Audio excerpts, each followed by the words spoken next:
In one of my recent videos, I talked about why most people don't fail at guitar because they're untalented, but because they expect to already be good way too early. And that's exactly why the 5-minute rule or the art of showing up works so well. If you haven't seen that video yet, I highly recommend watching it before continuing here. The link is up here, also in the video description and in the first pinned comment. Today I want to show you probably the most important part for long-term success when building a new identity, the part most people completely overlook. Because if you really want to stick with guitar long-term, it's not enough to just play every single day. In the last video I mentioned that you first need to change your identity before you can truly change your behavior. And that sounds more complicated than it actually is. Because what do you think happens if you tell yourself right now, while you're still struggling with consistency and motivation, that you are a guitarist who plays regularly and enjoys it? Your mind will simply respond, that's not true, because right now there's still too much evidence against it. And even the plan to just play 5 minutes a day from now on doesn't automatically lead to success if you don't pay attention to a few important things. Most people, whether young or older, already have a lot of responsibilities besides their hobbies. And when you try to build a new identity on top of that, you have to expect those responsibilities to get in the way quite often. On a particularly stressful day full of work, school, family, or chores, it can already feel like a burden to pick up the guitar and focus, even if it's just 5 minutes. That's why we now need to look at a very important in-between step between I have almost no energy or motivation to practice guitar and I am a guitarist who practices every day and enjoys it. And this step fits perfectly with the art of showing up, the I am becoming technique. With this technique, you can easily make your routines identity-based at the beginning instead of outcome-based. Because the barrier to entry has to be extremely low at this stage. In the last video, I mentioned that there are only 2 key factors for long-term success as a guitarist: consistency and structure. A study from 2010 conducted by Philippa Lally and several colleagues found that new habits typically take between 66 and 250 days to become truly automatic. That's why in the early phase of building a new identity, you should always prioritize consistency so you don't start using excuses like stress, friends, kids, or work to break the habit. So the best approach is to always orient your actions around who you are becoming, not just what you are doing. That's why your routine at the beginning should feel almost ridiculously easy. Not impressive, not maximally efficient, just easy enough that you can still do it on bad days. So don't ask yourself, how do I get good as fast as possible? Instead ask, what can I do for 5 minutes today without putting unnecessary pressure on myself? And that's a huge difference. I've prepared a few very simple examples for you here. For a complete beginner, these 3 exercises work really well. First, hammer-on exercise for basic chord strength and finger control.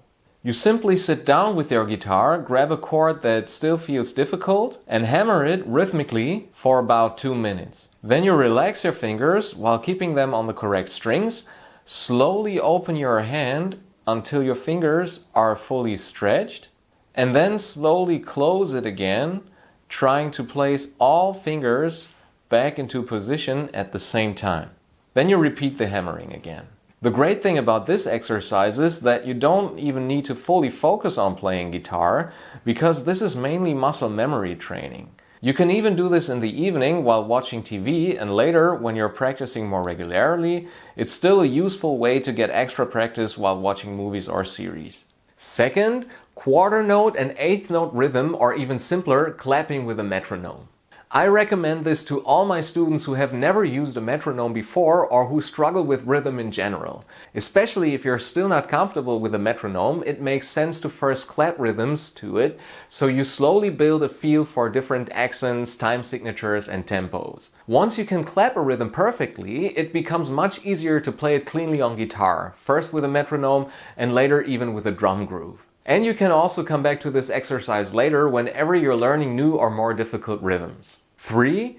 Simple finger picking or flat picking exercise. Many beginners tend to neglect picking technique in favor of strumming patterns. But a precise picking hand is not only essential for rhythm guitar, especially flat picking also prepares you perfectly for future lead guitar techniques. Don't overcomplicate this exercise at the beginning, just focus on using the correct fingers for the right strings.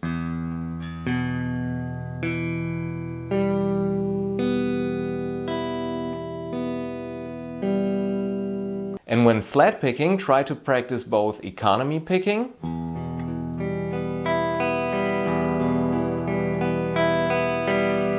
and alternate picking a while.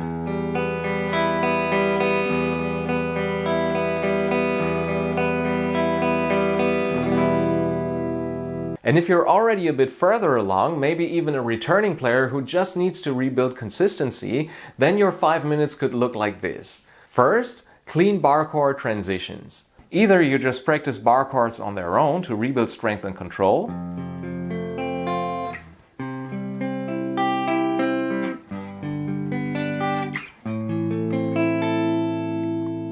or you combine them with open chords to improve coordination between different hand positions and thumb placement.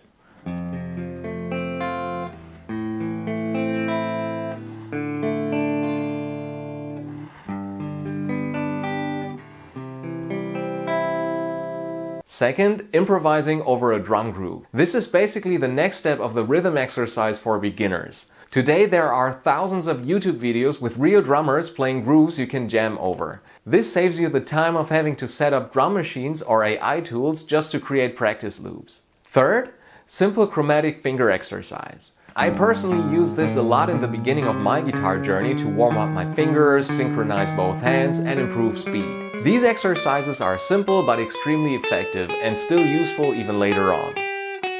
The important thing is not necessarily what you practice, the important thing is that your brain slowly starts to believe I am someone who plays guitar. And eventually something interesting happens. You don't have to force yourself to practice anymore because your identity starts asking questions like, if I am becoming a guitarist, what would I probably do today? And that's the point where most people suddenly start making real progress. Not because they became more motivated, but because guitar slowly became part of their identity. If you want, in one of the next videos, I can show you how to turn these 5 minutes step by step into a truly effective practice routine without overwhelming yourself again. Let me know in the comments if that's interesting for you. And if you're currently trying the 5-minute rule yourself, feel free to share in the comments how it's going so far. I'd be really curious to know if you've noticed the pressure feeling a bit lighter. And if you haven't already, feel free to subscribe so you don't miss any future tips. For now, I'll see you in the next video. Bye!